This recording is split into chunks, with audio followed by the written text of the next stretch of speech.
Hello friends, मी रोशनी yummy food रेसिपीजमध्ये तुमचं खूप खूप स्वागत आहे.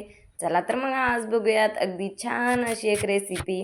त्या अगोदर तुम्ही माझ्या चॅनलला सबस्क्राईब नक्की करा आणि चला तर झटपट आपण सर्व व्हेजीज फटाफट कट करून घेऊयात आणि अगदी छान अशा तेलामध्ये फ्राय करून घ्यायच्या आहेत.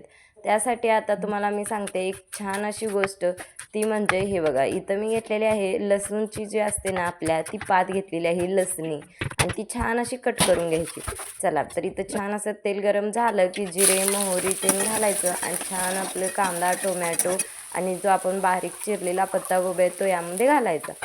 थोडंसं कढीपत्ता अवेलेबल असेल तर तोही घाला आणि छान असं मिक्स करून घ्या लालसर रंग होईपर्यंत. यानंतर घालायचं आहे घरी बनवलेलं लाल तिखट.